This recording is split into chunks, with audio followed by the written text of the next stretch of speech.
Diba? Napansin niyo yan? Science. Science.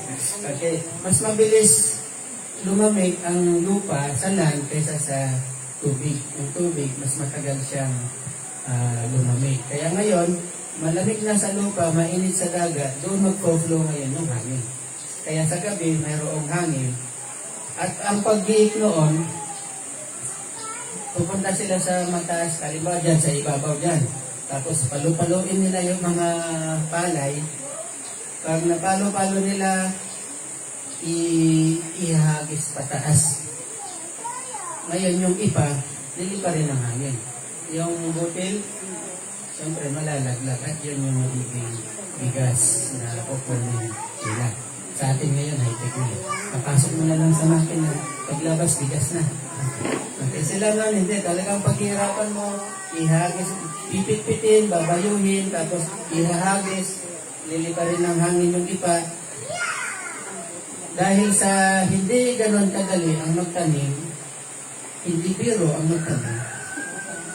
Siyempre, babantayan nila yung mga kiniskis nila. Babantayan nila. Kaya matutulog.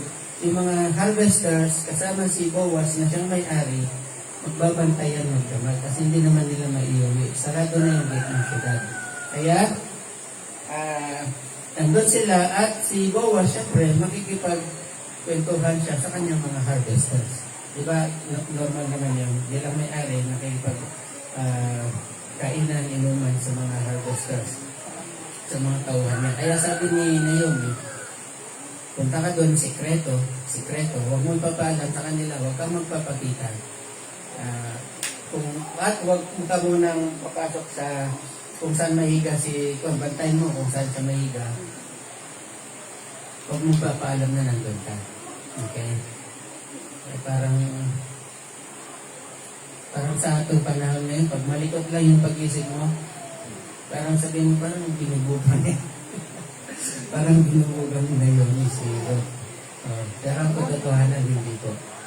Kasi dahil sa ito ay kultura nila, at karapatan nila bilang mga balo, na sila ay tubusin ng kanilang kamag-anak. Kasi yung kamag-anak, noon, pag nakakalimutan niyang gawin, gampanan ang kanyang role bilang kinsman redeemer, may paraan na yun. Ipaalala mo sa kanya. At ito yung means para ipaalala sa kanya. So, tingnan natin yung mga hakbang ni Ruth. Una ay yung maligo. Ano ba yung maligo? Ang pagligo ay paglilinis. Lilinisan mo yung mukha. Diba? O hindi? Pagligo ay buong katawan. Buong katawan, lilinisin mo. At ang pagligo, katulad nga nasabi ko, ito ay paglilinis sa buong katawan. Physical na katawan, no? Sa atin po, kasi ikukumpara natin si Ruth or ipipicture natin si Ruth as yung church, yung iglesia o yung mga tao, na tayong mga tao.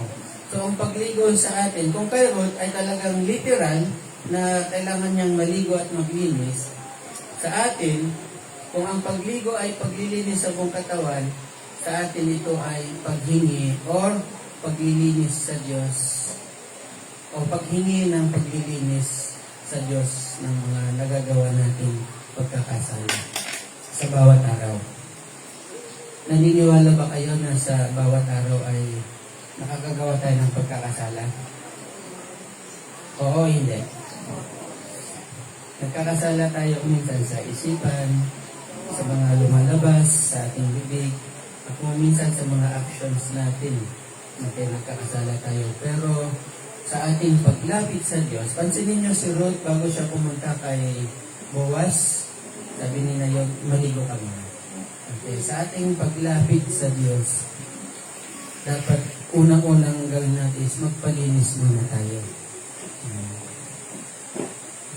Alam mo na linggo, di ba?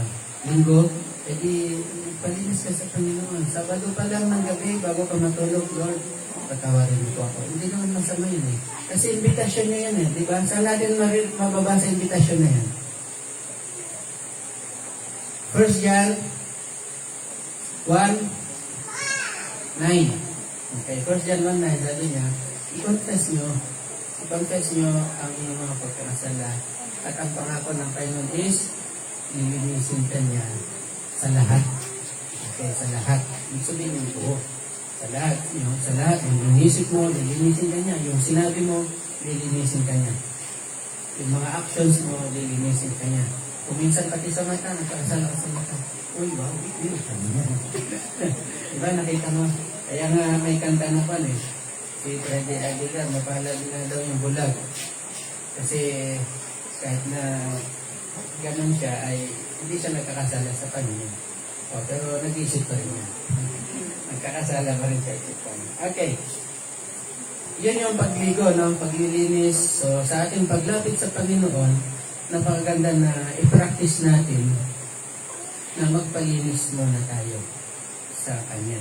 Pangalawa ay magpabango or i-anoint niya yung kanyang katawan. Ito ay isang uri. Yung langis na pinapahid ay, yun nga, katulad yung nabanggit ka kanina, ito ay protection at saka pagpapagaling sa balat o at least sa buong katawan. At ito ay nagiging mabangong sanyo. Especially kung yung pabango ay may nilagay ng mga essential oil. Okay, ang base oil, olive oil o anumang base na oil, tapos lalagyan nila ng essential oil. Pag pinahid mo yan, ang bango. Okay? Kaya, sino mang makasalubog, bango mo, may ganun, diba? And then, so, kumbaga, ang picture na ito is yung pag-anoint ng Holy Spirit sa ating buhay. Okay? Pag-anoint, because ang bilang mga mananampalataya, kailangan natin Holy Spirit para bantayan, para protektahan. Ang Holy Spirit kasi ang magiging kumbaga gagayad sa iyo, magsasabi sa iyo, anak, hindi na maganda itong iniisip mo ito. O anak, hindi na maganda yung mga sasabihin mo yan. O yung sinabi mo yan, hindi maganda. Yung Holy Spirit. Kaya protektahan ka niya para makagawa ng pagkakasala. At hindi lang yon, ang Holy Spirit din ang tutulong sa iyo para ikaw ay maging magandang testimony sa mga nakakakita sa iyo. Kumbaga parang yung pabango pag naamoy mo, ang bango nga, gano'n. Diba? Makita ka nila, blooming ka, gano'n. Diba? Kaya yung Holy Spirit ang tutulong sa atin yan. And then, pangatlo, magbihis ka. Katulad ng sinabi ko kanina, ang pagbibihis kay Ruth, ito ay yung alisin niya yung kanyang damit pagluksa. Alisin niya yon, itutupi niya, hindi na niya ulit isusuot pa. Kasi hindi na siya magluluksa bilang bago. Okay, hindi na. Kundi magsusuot na siya ngayon ng bagong damit. Alam niyo naman na siguro anong picture nito, di ba? Bilang isang Kristiyano, ikaw ay isang bagong nilalang na. So, hubarin mo na ang dating ikaw. Ang dati mong pagkatao, ang dati mong mga pag-uugali, ang dati mong mga gawain na walang kaugnayan o malayo sa kalooban ng Diyos. Alisin mo na yun, hubarin mo na, huwag nang balikan pa. Okay? At magsuot ka ng bagong damit. Ibig sabihin, bagong pagkatao. Kung ikaw na ngayon kasi ay isa ng bagong nilalang. So, sa paglapit natin sa Panginoon, ginawa naman niya lahat ito Nilinis niya tayo sa pamagitan ng kanyang dugo, ina-anoint niya tayo sa pamagitan ng kanyang Holy Spirit, at binigyan niya tayo ng bagong damit. Bagong pagkatao, bagong anyo. Kaya nga tinatawag na born again. Kasi ikaw na ay bagong nilalang. So verse 4 ng chapter 3, tingnan mo kung saan siya matutulog. Lumapit ka, iangat mo ang takip ng kanyang paa at mahiga ka sa may paanan niya. Sasabihin niya sa iyo ang nararapat mong gawin. Okay, tatandaan niya kasi hindi naman katulad noon ngayon na maliwanag yung mga kung saan yung factory ang liwanag, di ba? Sino na nakapasok sa factory? Kahit anong factory pa yan. Ang liwanag niyan, ang daming ilaw. Pero dito sa Gikan, dahil nasa labas ng bayan, hindi naman siya ganun kaliwanag, mga sulo lang yung ilaw nila. Kaya sabi ni Naomi Pero, tandaan mo kung saan siya nahiga at abangan mo siya doon. At pag siya ay tulog na, alisan ng takip ang paa at doon ka mahiga. So, kumbaga, nandito si Boaz, no, dahil nakahiga siya, ang sinasabing takip dyan yung balabal nila. Di ba yung kasuotan nila, merong tunic, tapos magsusot sila ng balabal, or sa atin nga, tawag natin ay robe. Wala na nagro-robe yata ngayon. Okay, yung robe, yun ang pinaka-umot na rin nila noon, nakatakip sa paa. Okay, so ang gagawin ni Ruth, mahihiga siya sa paanan ni Boaz, pero alisin niya yung balabal habang tulog si Boaz. Kaya walang mangyayari dito na immorality. Bakit? Tulog si Boaz. Hindi niya namamalayan na mayroong babae na mahiga doon. Bakit alisin niya yung balabal? Ito yung simbolo na pag nagising si Boaz, sasabihin ni Ruth na i-cover mo ako. Okay, i-cover mo ako ng iyong balabal. Kumbaga, ibig sabihin ng i-cover mo ako is pakasalan mo ako. Oops, sandali. Sabi ng mga dalaga, yun ang sinasabi ko. Talagang mga babae ang nagpapasimula. Mga babae ang naniligaw. Hindi po. Bakit hindi?